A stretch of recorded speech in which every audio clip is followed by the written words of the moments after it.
340. 40 का?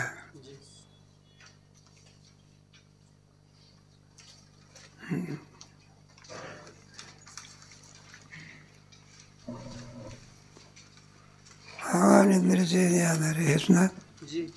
काय कलेने जगणारे स्वप्नीचे जे अवतारे रायवळे तेव्हा तुला जे तुला पाहण्याकरता गेले नाही का, तेव्हा ते पुन्हा काही परत आले नाही, तद्रूप झाले. ते भिन्न होते का? भिन्न होते असं म्हणावं तर ते भिन्न असलेलंच एक रूपता होऊ शकत नाही. ते भिन्नच राहते आहे ना. पाण्यामध्ये तेल टाकलं ते का तद्रूप होते का? भिन्नच राहते ते. म्हणून भिन्न जर आहे तर तद्रूप झाले असे, आणि तद्रूप जर झाले अलग अलगमध्ये मग ते भिन्न कसे, असा अर्जुनाचा काय देवाला प्रश्न आहे का? तिथं गेलेला इदं शरीरं कौन्तेय नाही ततः पदं तत्परिमार्गितव्यं यतः प्रवृत्ती. ते तुला मिळाले ते तुझ्याहून भिन्न होते का? या शंकेचं उत्तर इथे आहे. ते तो अज्ञान एक रूढे त्याने कोण विकल्प बने मग ते विरोधनिकीचे फळे.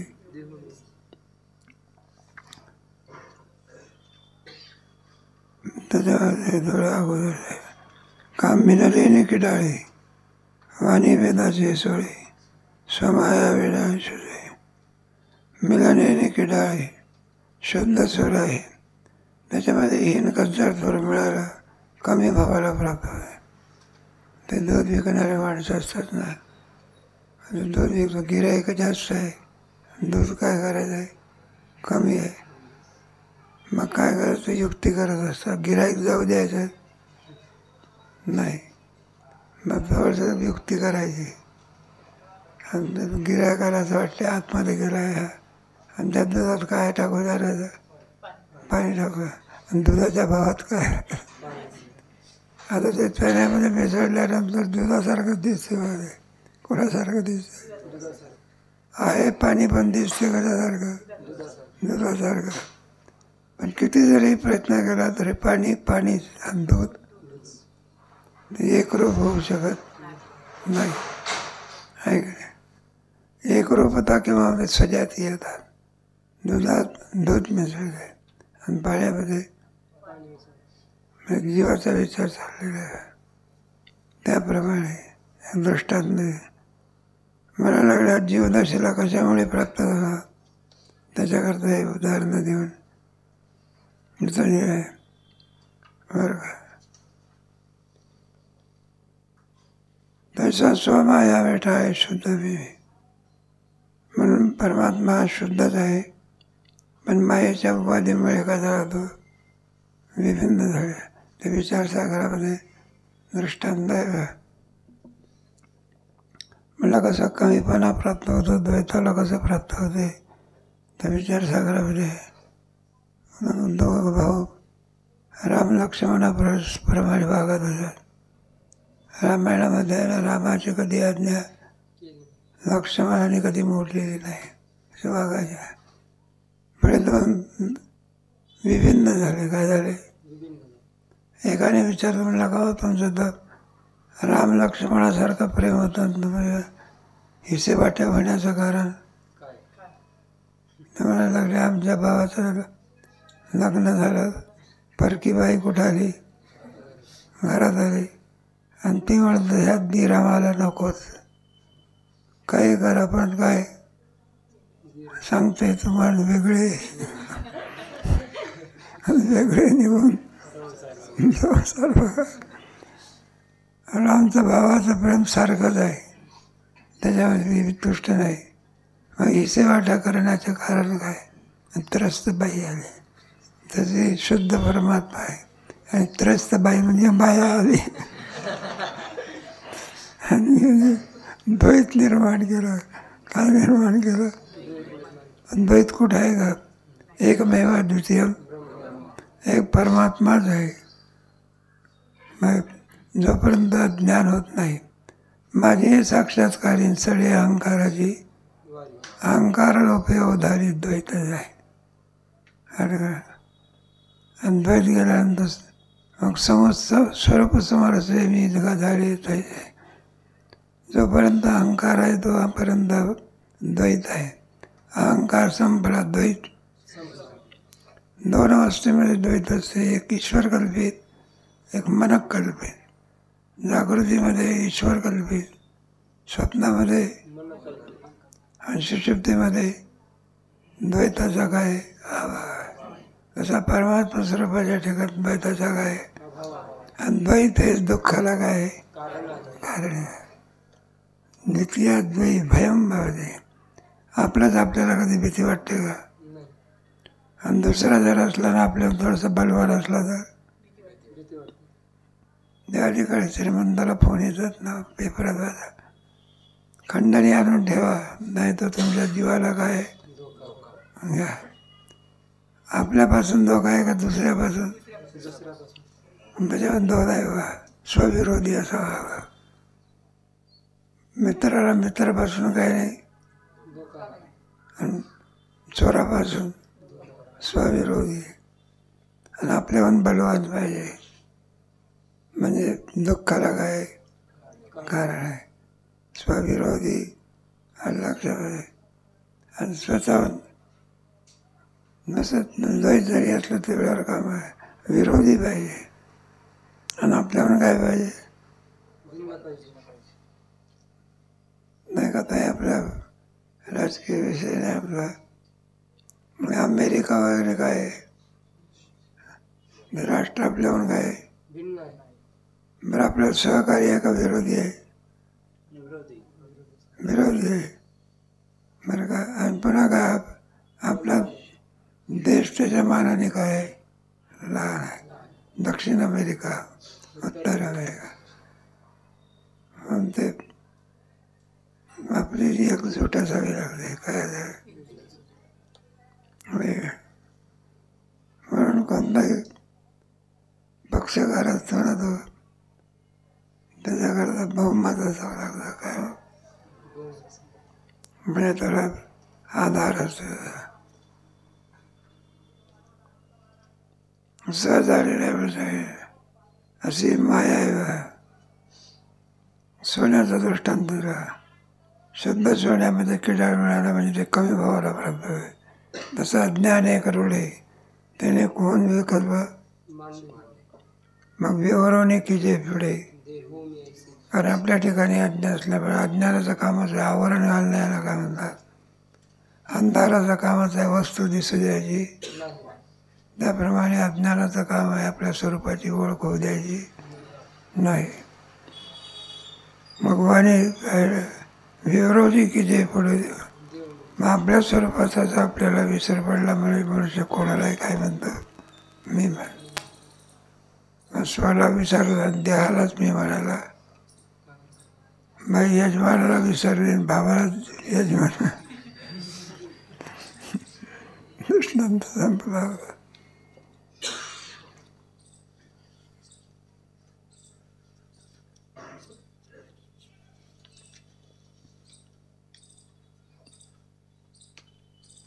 शरीराचे एवढे जे आत्मज्ञान वेगळे पडले तरी माझा अंश आवडे.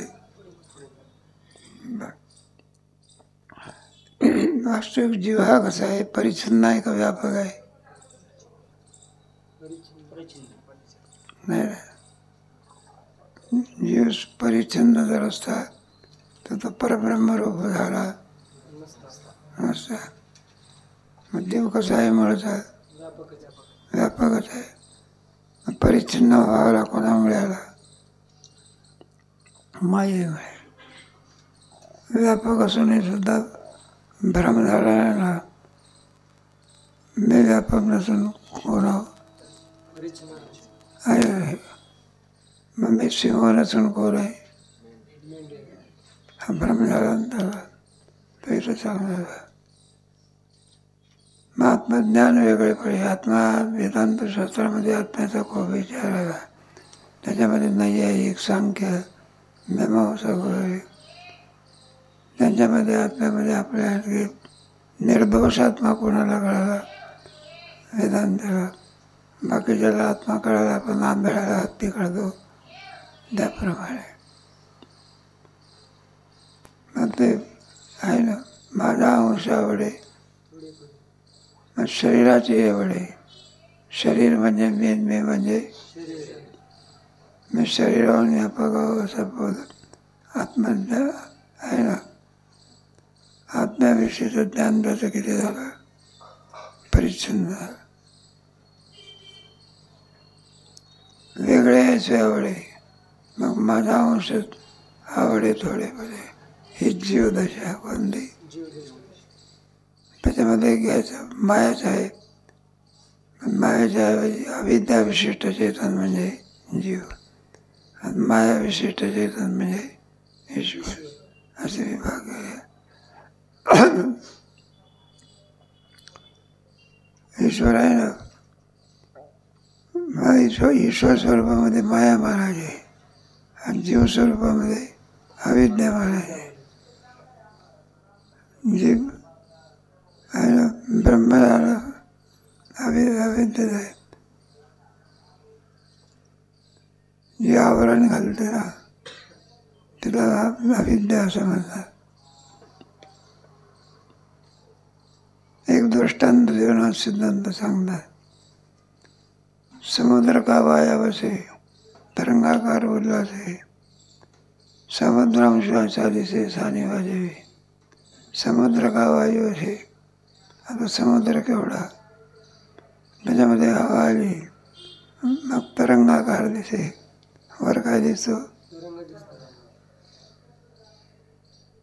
तर समुद्रांशाचे सारे. वास्तविक तरंग कोणाचा अंश आहे? परत कोणत्या भावाला प्राप्त झाला ते पाणी? हा समुद्र केवढा आहे? त्याचा जीव किम स्वरूप आहे? पण मायेमुळे कोणत्या भावाला झाला? जीव भाव आहे. कोणामुळे? कल्पना अविद्या येणे झालं, माया उपाधी लागली ईश्वर झाला, अज्ञान उपाधी लागली जीव झाला. मुळामध्ये तरंग किम स्वरूप आहे? समुद्र रूप आहे. पण वायूमुळे काय झाला? जसा जीव किम स्वरूप आहे? ममैव अंश जीव होता सनातन, मनःष्ठ आणि इंद्रियाने. त्याप्रमाणे तरंगाकार उल्लासे, आणि तो समुद्रांश अंशाचे सानी वाजेवी. आता जसं त्याला चेतन का म्हणायचं? ते जडाते जीवविता देव ममता उपजविता. तो जीव गमे पंडित सुद्धा जडाचे जीवविता. अरे जड असताना शरीर काय आहे? मला तुम्ही जड कशावरून म्हणतात शरीराला? यातून प्राण निघून गेल्यानंतर संपूर्ण शरीर कसं आहे? डोळे असून पाहत नाही, कान असून ऐकत नाही, पाय असून प्रेत कुठं चालत असते का? कारण चार माणसाला खांद्यावर द्यावं लागते. ते काही सांगता येत नाही अलीकडचा प्रकार. म्हणून मुलगा काही बापाला किंमत देत नाही. जर बाप संपला, न्यायला कोणीच नाही, दोन पाय धरतो, ओढत नाही. ही संस्कृती येणार आहे. काय होणार आहे? मुलाच्या भावाविषयीचं प्रेम काय झालं? संपलं. नोकराला सुद्धा जे प्रेम देते बापाला काय देत नाही. बाप म्हणतो मला वाचवा ना, म्हणत असतो कधी मरते कोणाच पाहिजे. मग त्याचे काय आहे? तुम्हाला कल्पना दुसरीकडे मग ते हॉस्पिटलमध्ये पेट झाला म्हणजे ते जर वेळ लागला, काय लागला? वेळ लागला. मग तिथले कामगार लोक असतात, ते कामगार लोक उचलून देतात. मग काय करत 2 तांगडे धरायचे ओरडत. असं आता कामगार नेतो, कालांतराने कोण नाही, मुलगा नाही. जाऊ दे, विचित्र प्रकार आहे. ते हॉस्पिटलच्या लोकांना पाहिजे आहे. आमच्या तरी हे करायचं असलं मग ते करणारे लोक कोण असतात ते. जाऊ दे, आपलं दन गुन्हा आणतात तिथे. आणि त्याच्यामध्ये काय म्हणतात त्याला,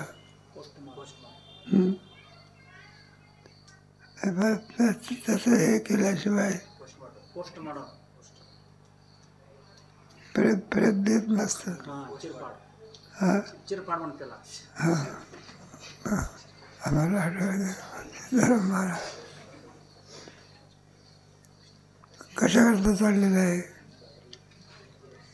ते शरीराची आवड आहे ना, जडाची जीवन.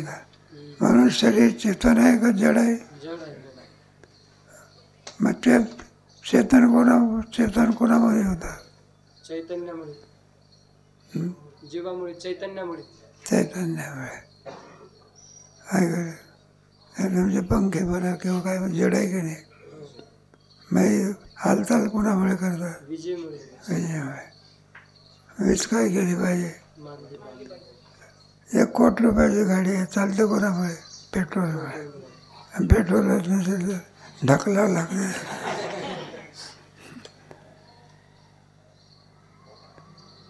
म्हणून जडात जीव विजा देहांत. मी देह हे ज्ञान कोणामुळे झालं, तो जीव गमाई पण सुद्धा जीवलोक आहे. जीवाची अबोधा गोचरा धंदा जीवलोक शब्द अभिप्राय. तर जीव विचार समजा सदा विचारे तस्मात जगत जीव. जीव भाव जगत भाव. त्या विचारसागरामध्ये ना जे विचार करते वेळी खरोखरच जीव आहे का आणखी कोणीतरी आहे, पण त्याला बोध झाला पाहिजे. म्हणून मी कोण आहो, सद्रूप चिदानंद रूप. या बोधावर आणखी त्या विचारसागरामध्ये हा विचार आलेला आहे. उपजणे आणि मरणे निबणे साचची जे का मान तो जीवलोक मी म्हणे संसार. हा उपजणे. मग देहाचे धर्म घेतले. मी काळा आहे, मी कोण आहे.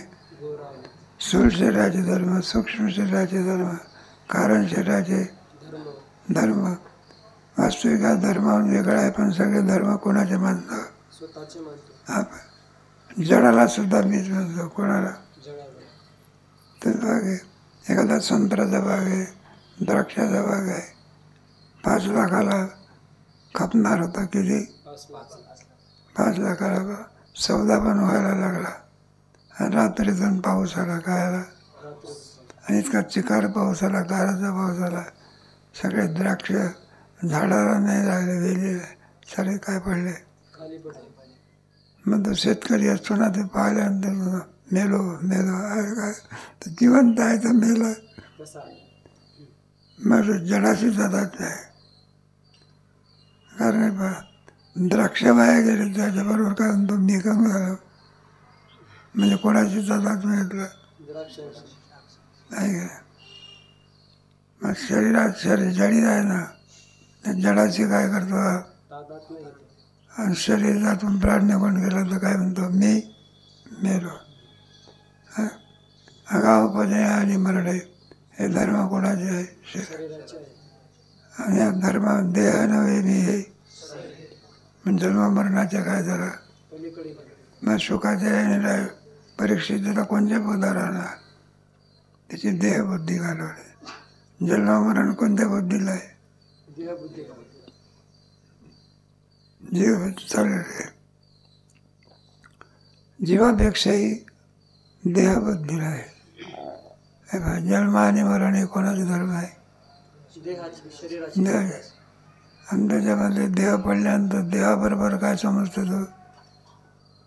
तत्त्वज्ञान काय करते, देहबुद्धीवरून जीवबुद्धीवर आणते, जीवबुद्धीवरून आत्मबुद्धी, आणि आत्मबुद्धीवरून ब्रह्म आहे. परमार्थ काय झाला, एषा ब्रह्मस्थिती नैनाम प्राप्ती चित्वात श्यामंत झाले. अरे मग शुकाचार्याने काय केलं परीक्षेची राजाला? देहाबुद्धीहून कोणत्या बुद्धीवर धरला? ब्रह्माबुद्धी. ब्रह्माला कुठे मरण आहे का? शरीर शोकाचा काय होत असतो? नाश. त्याला शोकनाश असं म्हणा. नष्ट महा वगैरे या बुद्धीवर आल्यामुळे त्या सापाला सांगतो येईन मला काय कर जा. पूर्वी अवस्था कशी होती? घाबरलेला. आणि आता कोणती अवस्था आहे? दृढ. मरण माझे म्हणलं चाव की तो ब्राह्मणाची वाणी काय होते? खरी होते. पूर्वी कोणती बुद्धी होती ना आता कोणती? मग कशामुळे? ज्ञानामुळे परिवर्तन झालं. मग ज्ञान काय करतात? देहबुद्धी घालवते. पुढे जीवबुद्धी घालवते. मग आत्माबुद्धीवर येतो. कोणत्या बुद्धीवर? आणि पुढे आत्म्यावरचा कोणता? ब्रह्मबुद्धी आहे का? समजा गीतेमध्ये आहे ना 5व्या अध्यायावर आहे नाही आता मग तन्निष्ठा तत्परायणा तद्बुद्धाय तदात्मानं संनिष्ठा गच्छन्त पुनरत्नं तद्बुद्धाय तदात्मानं तन्निष्ठा गच्छन्ति पुनरावृत्तीं ज्ञानदेव. मग कोणत्या बुद्धीवर येतात? मी देह नव्हे, मी मन नव्हे, बुद्धी नव्हे, मग आहे तरी तू कोण? चिदानंद रूप.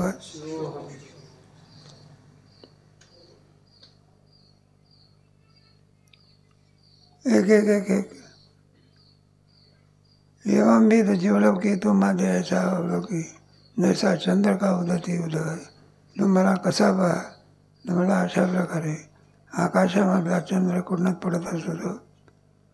दुधात पाण्याचा अंश लागतो का? खरंच पडलाय का? आपल्याला कल्पना झाली. दिसतो कुठे? भगवंताचं उदाहरण सांगतात नाही. यशोदेने परमात्म्याला स्नान घालत असताना आणि सायंकाळची वेळ त्याच्यामुळे चंद्राचं काय पडलं आणि ते पाहिल्यानंतर भगवंताला वाटलं चेंडूच आहे हा काय. मला चेंडू खेळा. अरे चेंडू नाही मला ते चंद्र आहे की. मला चंद्र दे की खेळा. बरं जरी भगवंताची आई झाली का चंद्र खेळायला देता येतो का? रडायला काय केली? सुरुवात केली. खरोखरच त्याच्यामुळे पाण्यामध्ये चंद्र आहे का दिसायला चंद्र आहे? खरोखरचा चंद्र कुठं आहे? आकाश. चंद्र का उदकी उदकात काश्मीराचा रवा कुंकुमावरी आणि का गमावायचे स्फटिक हे कुंकुमावरी म्हणजे जास्वंदीच्या फुलाजवळ असल्यानंतर बस तो एक स्फटिक कसा आहे? पांढराच आहे पण फुलाच्या उपाधीमुळे कसा दिसतो? स्फटिक लाल आहे का? मग लाली जी आहे कोणाची आहे? आणि त्याचा आरोप कोणावर झाला? स्फटिका. तैसा अनादिपन्न मोडे आणि काय माझ्या अक्रियत मनाकडे परी करता बघता आहे सावळे जाण पाप भ्रांती. वास्तविक आत्मा करता नाही काय नाही. वेदांतशास्त्रामध्ये कर्तृत्व भोक्तृत्व हे सगळे याचे धर्म आहे बा. कोणाचे अंतःकरणाचे धर्म आहे. आत्मा करताही नाही आत्मा काय नाही. तो अनादी स्वरूपात आहे पण भ्रांतीमुळे माणसाला परी तो करता भोगता आहे. आत्माच करताय आत्माच भोगताय असं अज्ञानामुळे जीवात्मा उत्कलम तपसितम वापी गुंजानम वागुण विमुळा नानुपश्यंती पश्य. हे सगळे धर्म प्रकृतीचे आहे पण तो आपल्या ठिकाणी लावून घेत असतो. त्याप्रमाणे किंबहुना आत्मा चोखट आत्मा शुद्ध स्वरूपात आहे.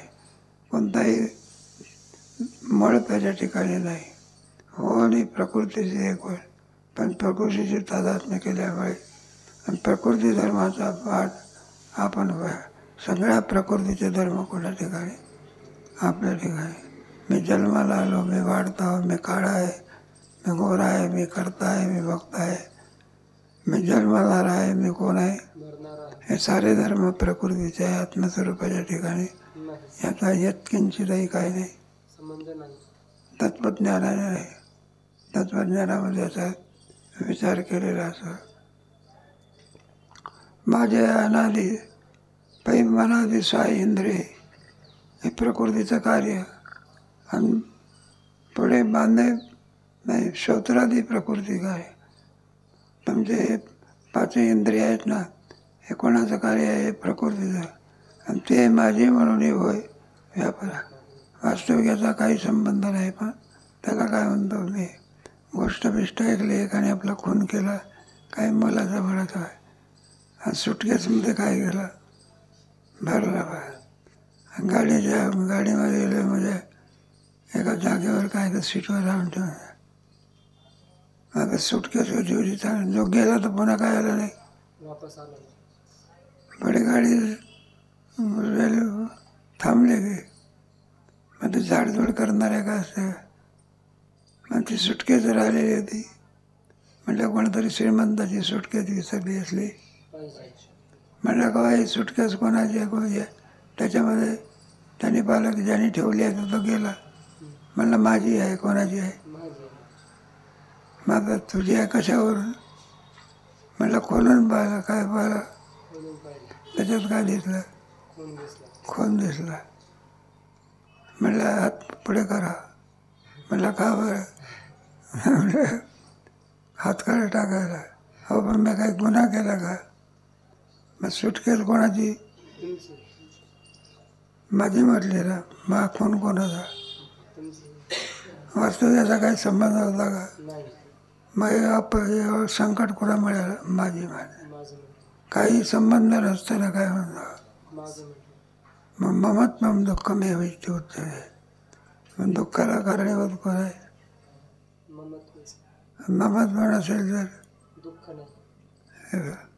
एखादा प्रेत तर बाहेर जात असतात, जिचा काही संबंध असला ती रडत असते, काय बहीण म्हणा अमका म्हणा.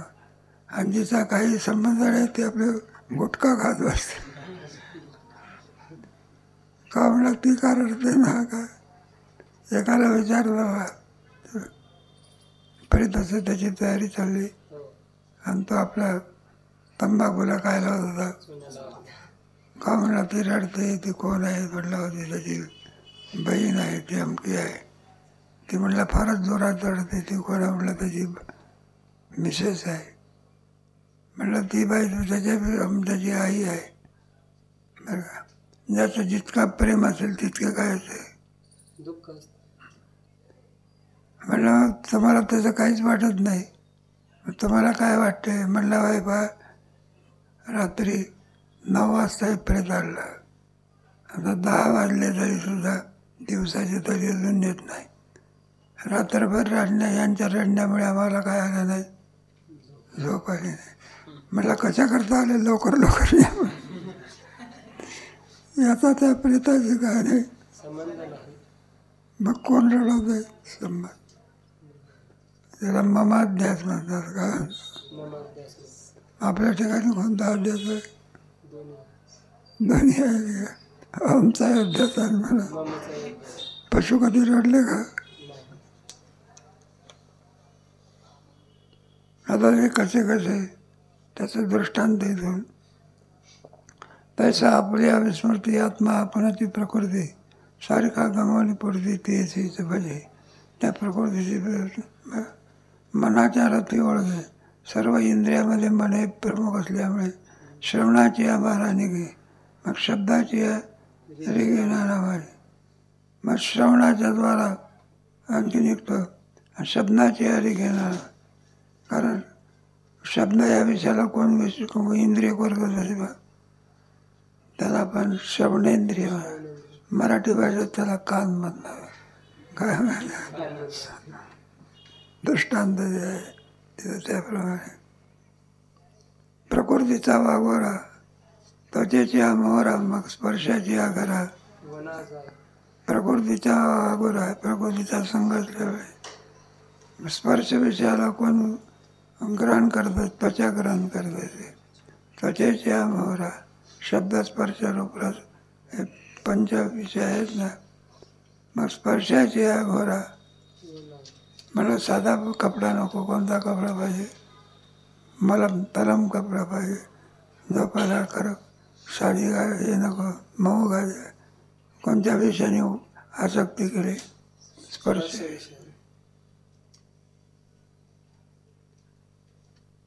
कोणी केवसरी रिगोनी नेत्राची द्वारी मग रूपाच्या डोंगरी नाही. कोणी केवसरी रिगोनी नेत्राच्या द्वारे नाही का. रूप विषय कोणाचा विषय आहे? तो नेत्राचा आहे. मग रूपाच्या डोंगरी सैराही नाही. दोन घ्यायचा रूप विषय म्हणतात ना. माणसाला फसवणारा कोणता विषय आहे? रूप विषय आहे का. मग सिनेमातल्या ज्या बाया काय दिवसा जर निघाला तर त्याला दिवा लावून पाहावं लागते. आता मेकअप झाल्यानंतर सगळ्या जगाला काय करते? बोलावते. खरोखरच बाई गोरी असते का काळीच असते? सगळं तुम्हा जाऊ दे अलीकडे सिनेमा म्हणा किंवा टी व्ही म्हणा. ह्याच्यामुळे हे सगळे असा एक पेपर येत नाही की ज्याच्यामध्ये विचित्रपणा दिसत नाही. आणि ते आत्मघातापर्यंत जाते. कोणापर्यंत? आई वडिलाला पटत नाही. याचं प्रेम काय होत नाही, घटत नाही. एका ह्याच्यामध्ये आलं तर म्हणले प्रवास करता करता विषमलेलं एका ठिकाणी आले.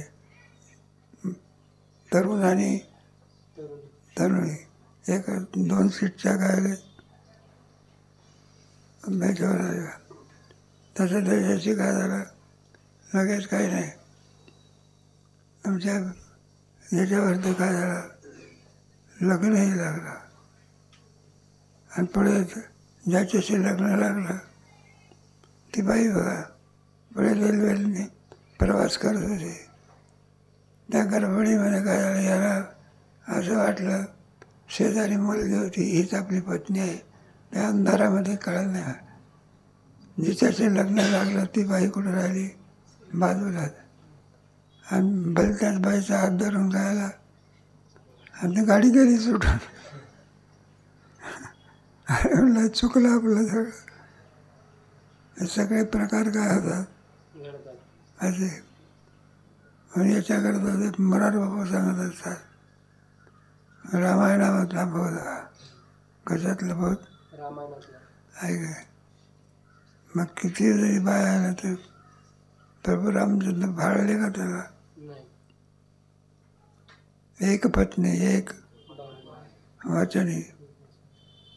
आता ते तुलसीकृत रामायण जे आहे ते बापू म्हणे लोक म्हणलं एक कथा आहे फक्त. काय असं घडलेलं नाही.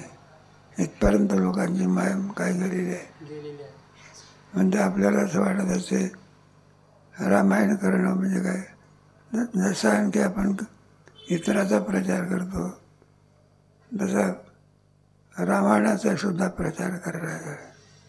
आज सामान्य जनतेला कुणाची आवश्यकता आहे नाही.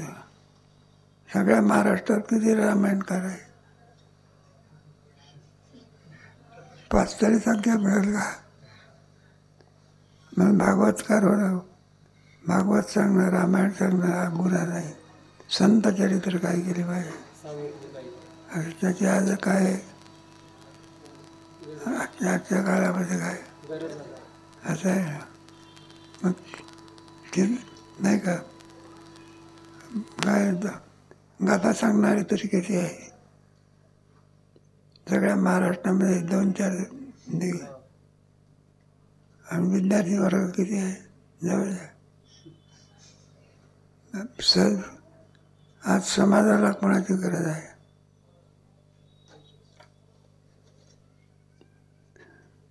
कशावरून आलं हे तुमच्या इथं या ठिकाणी आलेला मित्राचा विषय. हा कसा बोलवतो मुलगी आणि मुलगा कोणावर आसक्त होत असतो रूपावर. आणि आई वडील किंवा इतर माणसं रूपावर आसक्त होत असतं का धनावर पाहा. तो किती शिकलेला आहे, धन किती आहे, रूपावर पाळते का. आणि कपलला कसल्यामुळे आई वडिलाला पसंत पडत नाही. आणि शेवटी आग्रह काय करत नाही. मग आई वडिलाच्या अगदी अत्यंत विरुद्धता झाल्यामुळे शेवटी दोघंही काय करतात, आपला घात करून. तो घात कसा करतात, एक ओळी टाकते आणि मागावून हा ओळी टाकतो असं नाही, एकमेकाला बांधतात. आणि दोघंही जण काय टाकतात, केव्हा येतात, मग केव्हा येतात, फुकून वर येतात. जाऊ दे. याचा अर्थ असा बरं का, धर्मामध्ये विकृती व्हायला लागली आहे. कलियुगामध्ये एका पायावर धर्म आहे, कृतयुगामध्ये 4 पायावर धर्म, पण त्रेतायुगामध्ये 3 पायावर आणि 10 युगामध्ये 2 पाय. उपनिषदामध्ये बैलाचं दृष्टांत दिलं आहे. बैल चालतो किती पायावर ते, 4 पाय. 3 पायावर ते चालायला लंगडत चाललं, काय झालं. आणि 2 पायावर चालणं आणि एकच पाय असेल तर संपा. तसा धर्म किती पायावर होता पूर्वी, कृतयुगामध्ये. सच गोष्ट सांगायची म्हणजे वेळ जातो. एकाने शेत विकलं, ज्याने घेतलं होतं नांगरटी करत असताना ते हांडा मिळाला. काय मिळाला, त्याच्यात कोळसे होते का मोहरा होत्या, कोळसे. मग त्याने पाहिलं आपलं शेत आपण विकत घेतलेलं आहे, हांडा काही विकत घेतलेला नाही. मग त्याने सांगितलं, म्हणलं विचार केला, ज्याच्यापासून शेत घेतलेलं त्याला सांगितलं, म्हणलं हो आम्ही शेत विकत घेतलं, पण तुम्ही या शेतात काय मिळालं, हा हांडा तुमचा, तुम्ही काय करा. तो म्हणला शेत विकलं ना, हांडा माझा नाही. हा म्हणतो हांडा माझा नाही. तो म्हणतो मग कोणाचा आहे, राजाचा. कोणाकडे देऊन दिला, मग सांगितलं राजाला, म्हणलं आहे पहा असं द्रव्य आहे, तुम्ही काय करा. राजा म्हणला माझा त्याच्यावरती काही संबंध नाही. म्हटलं हांडा द्यायचा तरी कोणाला, अलग अलग. म्हटलं ज्याचा असेल तो नेईल घे.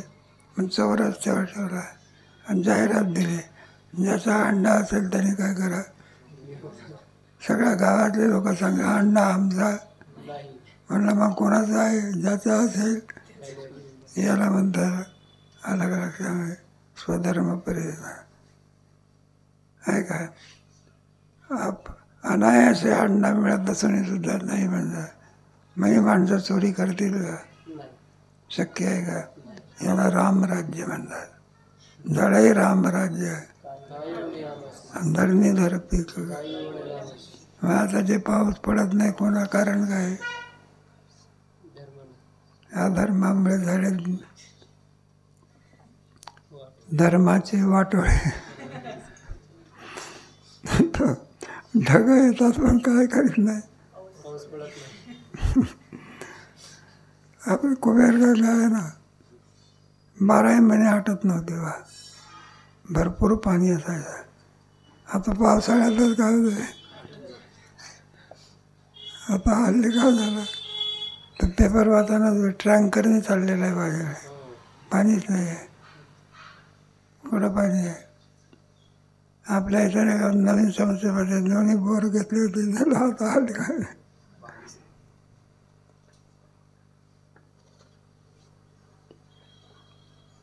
वेगळे आलेलं आहे. रसनेच्या वाटा निघून निघा सुबटा आणि रसाचा जरकुटा.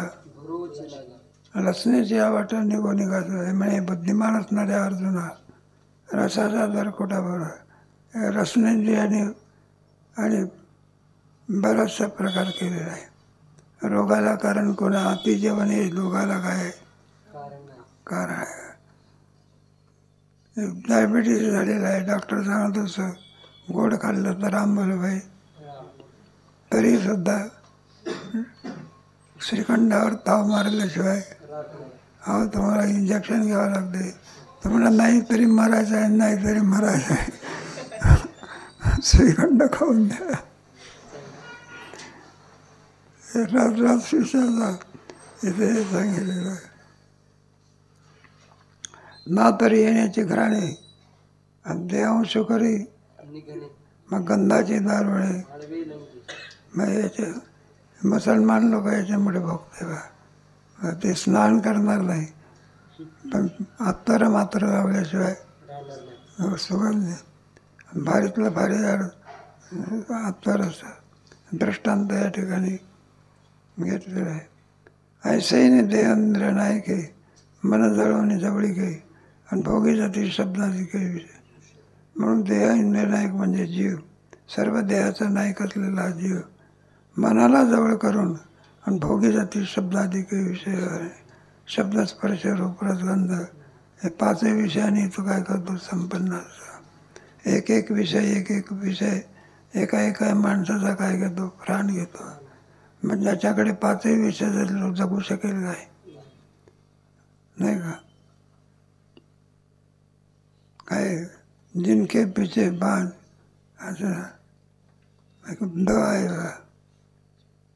तुलसी म्हणके कौन गती जिनके पीछे बाण. एक विषय जर माणसाला वैकुंठाला पाठवतो, मग पाचव्या विषयाने युक्त असलेल्या माणसाला संपलंच सगळं. जळ गई एक याद.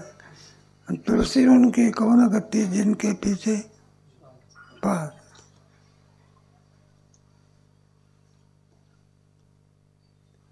ऐसे ने देहेंद्र नायके धर्वानी मन धर्म काही भोगी जाती शब्दादी काही विषय वेळणे. अशा रीतीने हा जीव विषय भोगता होत असं. शरीरम यद्वापनोती गृहीत वैतानी संयाती वायू याच्याबी उत्क्रामती. हे सर्व होत असतात. शरीरम यद्वापनोती, ज्यावेळेला शरीराचा आश्रय करतो, याच्याबी उत्क्रमती ईश्वरा, हा जीवरूपी ईश्वर. आणि उत्क्रामंत म्हणजे सोडून जात असतो. गृहीत वैतानी संयाती. आणि वायुर्गंधा निवासयात. वायुर्गंधा निवासयात म्हणजे जसा आणखी वायू झाडावरचा फुलावरचा सुगंध काय करतो? आणखी घेऊन जात असतो. त्याप्रमाणे सर्वच्या सर्व अंतकाळच्या वेळा सगळं बिराड एखाद्या भाडे करवणे आणि मालकाच्या आग्रहाप्रमाणे घर जर सोडलं तर तो आपलं सगळं गबाळं काय करतो? भाडे करू आहे तो. मग घरामध्ये असलेलं सगळं गबाळं जसा घेऊन जातो, त्याप्रमाणे अंतकाळच्या वेळेला जीवरूपी ईश्वर म्हटलेलं आहे वेळा. हा जीवरूपी ईश्वर काय करतो? ते सगळं गबाळं पाच ज्ञानेंद्रियन पाच मनबुद्धी चित्तानी या सर्वाला काय करतो? आदिवासी लोक नाही का इथून उठले की आमचे दुसऱ्या ठिकाणी, आता पाण्याचं जिथे ठिकाणी असेल तिथे ते आदिवासी काही नसते, सांभाळ नसते बा. फारसं एक गोड असते नाही एक गाढव असते. त्या पोरा बाळाला कुठं बसवतात? घोड्यावर बसवतात. लहान आचडे बसडे आणि ते कोंबड्या उडत असतात म्हणून ते पोर कोंबडी घेऊन बसलेलं असते त्या घोड्यावर. ते जसं या गावावरून त्या गावावर त्या गावावरून या देहातून त्या देहातून त्या देहातून किती जन्म झाला गणित नाही. आपण मागच्या कोणत्या योनीमध्ये अज्ञान आपल्या स्वरूपावरती आसर पडते, म्हणून आपण मागच्या जन्मात कुठे होतो याचा आपल्याला पत्ता लागत. ते गुलाबराव महाराज म्हणायचे आम्ही कोणाचं ते जोग महाराजांना जे असताना त्यांना जाणीव असते माझा. ते जोग महाराज म्हणायचे मी मागच्या जन्मामध्ये पालखीचा कोण होतो? पालखी खांद्यावर त्या जाती स्मर म्हणतात. मागच्या जन्माचं काय असते स्मरण असते. त्याच्यात आपल्याला मागच्या जन्माचं काय नाही. स्मरण असते. त्याच्याकरता भक्ती असावी लागते. म्हणजे गुलाबराव महाराज त्याला विचारलं मागच्या बेचारा आनंद म्हणून होतो आम्ही आणि पुन्हा आमचे ग्रंथ चरणात ठेवा पुन्हा आम्ही जन्माला येणार आहोत असं सांगतात बघा त्यांचं शरीर. करता बघता ऐसे जीवाची जैची दिसे शरीर एका वैसे का. ज्यावेळेला करत एखादी कला ही कल्पना करा वादक कला. वादक कलेमध्ये त्याचा आनंद भोगायचा असेल तर काय द्यावं लागलं. काहीच नाही दिलं तर ते तुमचा चकीर होशील होता. आपल्या वादनाने मंत्रमुग्ध करतात. पण मंत्रमुग्ध करण्याकरता काय द्यावं लागेल. मृदंग द्यावं लागेल. मृदंगाच्या द्वारा कला काय होते तसं पौरुषत्व कुणाच्या द्वारा दिसेल. राजा शरीरच नाही त्याचा पराक्रम दिसेल का. म्हणून ते सर्व गुण कोणाच्यामुळे बाहेर पडतात.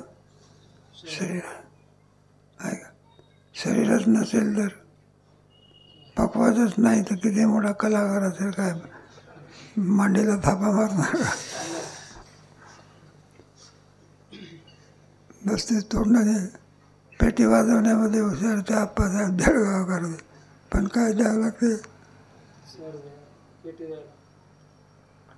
उपाधीच्या द्वारा त्याची कला माहिती आहे. कोणाची एक उपाधी काय करावं मग पाहा तुम्ही ते पक्वाचे बोटं कसे वळतात. उत्कृष्ट कलावार आला.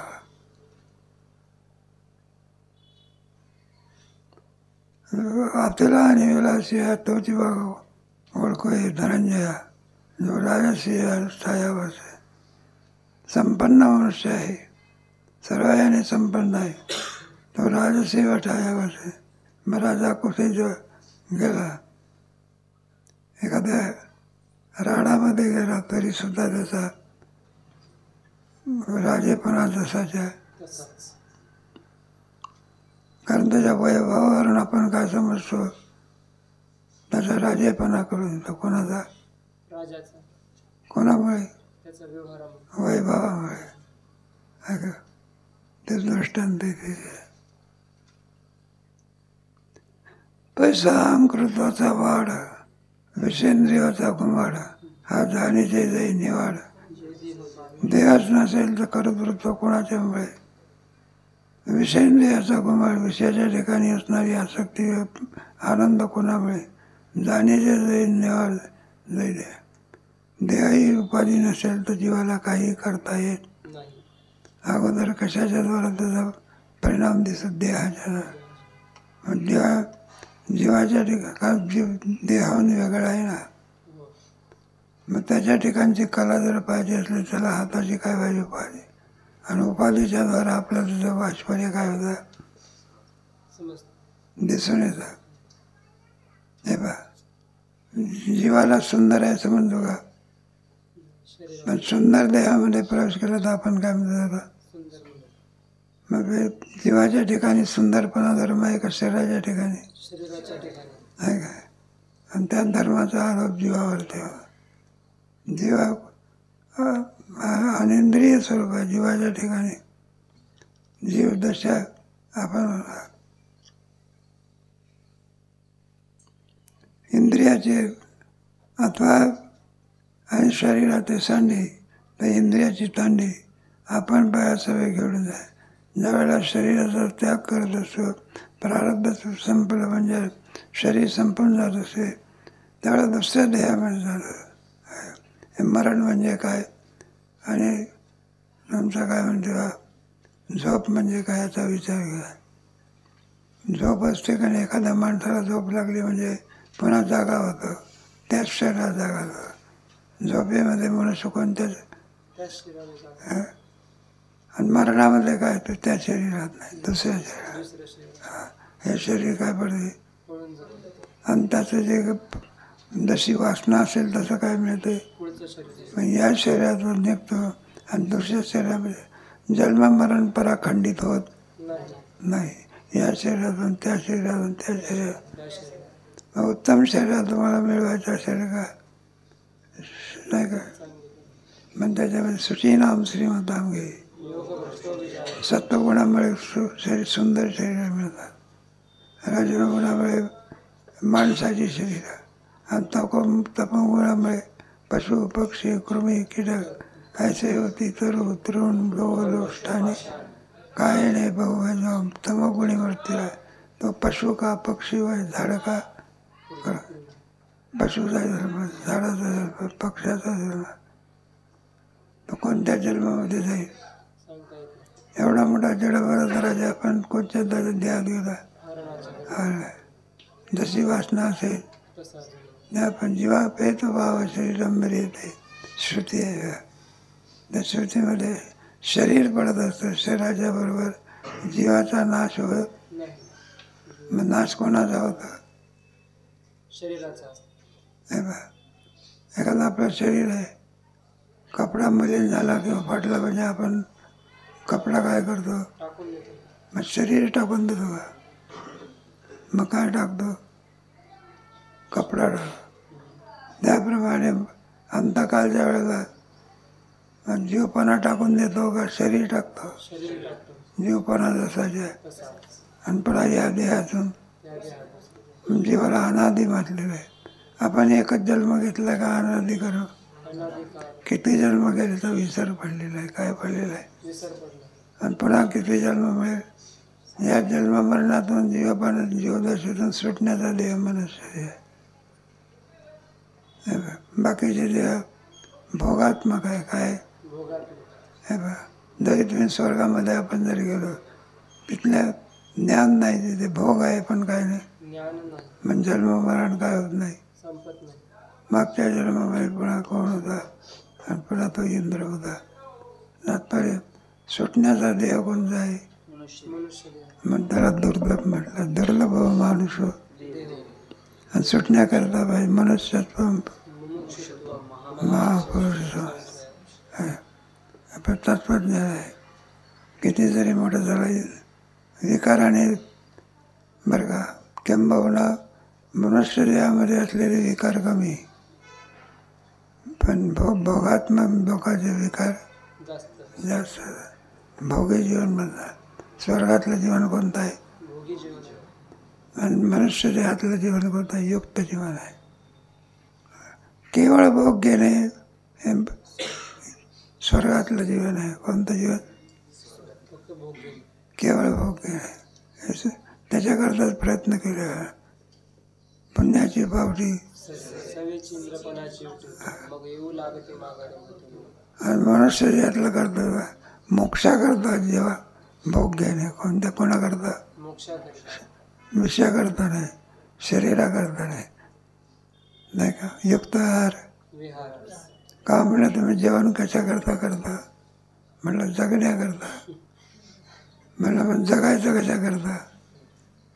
म्हणजे खाण्याकरता जगायचं आणि जगण्याकरता बरे तुझोनी नेवळ हे मनुष्य देहातलं आहे. बंधन बाकीच्या देहातले आहे. आणि मनुष्य देहामध्ये तो जेवण करतो पण कोणाकरता मोक्ष प्राप्त आहे. म्हणून मनुष्य देहाचं सामर्थ्य सर्व देहापेक्षा काय सांगितलेलं आहे. म्हणून तर स्वर्गातले लोक सुद्धा मनुष्य देहाचे काय करतात. इच्छा करतात. स्वर्गीचे आम्हाला इच्छिताचे देवा जन्मावर मग एवढे भोग बघत असताना तिथं तुम्ही मृत्यू लोकांमध्ये येण्याची काय कशाची आवड आहे. मृत्यू लोकांमध्ये भोग नाही. इंद्र लोक काय तुमचा स्वर्ग लोक असो कोणत्याही लोक असो भोग आहे. काय आहे मुक्ती कुठे आहे. आणि मनुष्य देहामध्ये भोग आहे आणि काय आहे मोक्ष आहे. केवळ भोगामध्ये राहणार असेल त्याला पामर म्हणायचं. काय म्हणायचं. कामच करायचं. थोडी सुधारणा झाली तर विषय म्हणायचा. आणि पुन्हा सत्संगतीचा प्राप्त झाली तर मोक्ष म्हणायचं. मग तर नाही साधक म्हणा. साधक आणि गुरुप्रसाद झाला तर मुक्त मुक्त म्हणायचं. हे मुक्ती कोणत्या देहात आहे. मनुष्य देहात म्हणून मागुदाची जन्म पावसी नेतो न घडे सायास कार्य अंधवसी सुंदर 184 गर्भवासी योनी परिस्थिती पशु पक्षी कृमी कीटक चाललंय तत्वज्ञान भारतीय संस्कृतज्ञान बऱ्याच वेळेला अनायस ज्ञानेश्वर महाराजाच्या ज्ञानेश्वरीमुळे तुकोबराच्या गाथांमुळे कळायला बघा जर तुकोबराच्या गाथा नसता ज्ञानेश्वरी नसते वेदाचा अधिकार आहे का आपल्याला आणि इतका वेदा सहजासहजी त्याचे षडांग व्हावे लागला किती आहे काय व्याकरण काय निरुक्त छंद ज्योतिष्य त्याला सगळं इतकी कुठं आपल्याला वेळ आहे का मग तुकोबराने मोठं कार्य केलं तर सगळा वेळ संस्कृत भाषेमधला कठीण असणारा वेद कोणत्या भाषेत आणला गाथा म्हणजे नथुभाव म्हणायचे ज्याच्या घरी असेल गाथा आणि त्याच्या डोक्या पायावर ठेवाय माथा आणि ज्याच्या घरी नसेल ठेवला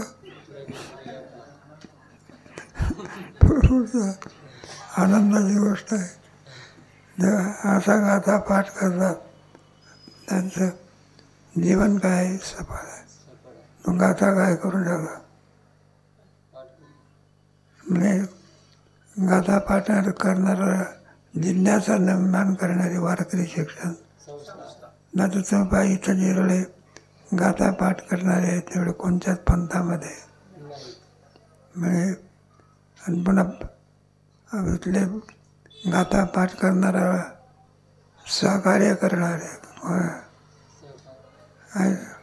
ते पाक गाथा पाठ करणारा असलेला लोक मधुकरी मागू देत नाही बा ताजा स्वयंपाक काय करतात नत्थ पाणी लावलेलं बघा सदम्र गावचा जो गाथा पाठ करणार असेल तर गावात त्याला दूध द्यायचे आणि त्याला दोन्ही मिळतं जेवण काय करायचे म्हणजे घरं लावून द्यायचे आणि या घरी उद्या अशी 5-6 घरं लावल्यामुळे अजून बरं आहे तरी काही का असे ना 15-20 पोरं गाथा पाठ करून भामचंद्र डोंगरावर भाग्य आहे तर समजायचं तर त्याचे गाथाच त्याला मुक्ती दिल्याशिवाय आपलं थोडं विषांतर होतं हे बरंच राहिलेलं आहे ना तुमचं ते 16वा अध्याय आहे पुढे गोंदा मग झालेलं शरीरात सांडी तेव्हा इंद्रियाची तांडी सगळे इंद्रिय घेऊन जातात आणि आपसा सगळे खाडी सर्व घेऊन जा कशा प्रकारे नेतो अपमानिल्या अन्य सुकृताची का साडख्याची गती नाही का ते सायकडे केव्हा मुख नाचते नाचणारा कोणीतरी असावा नाना मावळतेने तपणे नाही ज्याची लोकांची सूर्य अस्ताळ गेल्यानंतर आपल्याला काही दिसते का हे असो धृती पाहुणे नाही वारा आला म्हणजे फुलावरचा सुगंध काय करतो ते बी मनश्रेष्ठ या इंद्रिय ते धनंजय त्याप्रमाणे हे सगळं मनाचं असलेलं पंचमहाभूत त्याचप्रमाणे मनबुद्धी चित्त अहंकार नाही का 5 इंद्रिय वगैरे हा सर्व कबाळ मन इंद्रियात धनंजय देहराजने देहापासून या अंतकाळच्या वेळेला या शिरा इथे पडतात आणि त्याच्यासह हे सगळं आतलं लिंग शरीर कुठे जातं 29 शरीर आणि 16 तत्वाचं लिंग शरीर लिंगम म्हणजे सूक्ष्मत्वात सूक्ष्म शरीरात त्याला सूक्ष्म शरीर म्हणतात लिंग शरीर हे काय करतं आणि दुसऱ्या देहामध्ये काय करतं प्रवेश करतं तर दृष्टांत घेतलेला आहे देहराजने देहापासून या आणि त्याला आपण काय म्हणतो मरण असं म्हणतात श्रोत्रम चक्षुस्पर्शनांच्या रसनम कराणमय अधिष्ठाय मनश्चायम विषय. आणि पुन्हा दुसऱ्या देहामध्ये गेल्यानंतर हे सर्वच्या सर्व असल्यामुळे विषयानुपसेवते मुक्त होतो का पुन्हा विषय सेवाला करणारा सेवा. विषय सेवा. त्या विषय सेवनामध्ये थोडा अधिक प्रकार आहे. युक्त विषय सेवन करणं हे मनुष्य देहात आहे, कारण त्याला मोक्ष मिळवायचा आहे. काय मिळवायचं आहे? मोक्ष मिळवायचा. आणि इतर देहामध्ये रात्रंदिवस काही नाही, शेळी कायमचं काम करते. जगण्याशिवाय जगण्याशिवाय खाण्याशिवाय का दिवस रात्रभर पाला खाते. किती पाला खा, गवत नाही खात, पाला खाते. बरं सोडल्यानंतरही सुद्धा एखादं पान पडलं असेल तरी कसं, वाळलं पान असेल तरी कसं, कागद पडला असेल आणि एखाद्या बारीक बारीक दगड असेल तर शेळी दगडही खातं का? इतकी वेळी आहे का ते? मी कसं करता सांगितलं, विषय भोगाशिवाय त्यांना पर्याय नाही. मनुष्य त्यामध्ये विषय भोग आहे, पण मोक्षाकरिता. कोणाकरता? मोक्षाकरता. मोक्ष कसा आहे? केवळ आनंद आणि सकल दुःखाची निवृत्ती. हे सहज विषय घेतलेला आहे. अधिष्ठाय मनश्चाय विषयानुपसेवते. आणखी पण याचा विचार केलेला आहे. तो विचार थोड्या वेळाने आपण काय एवढं बरंच आहे ना आपलं,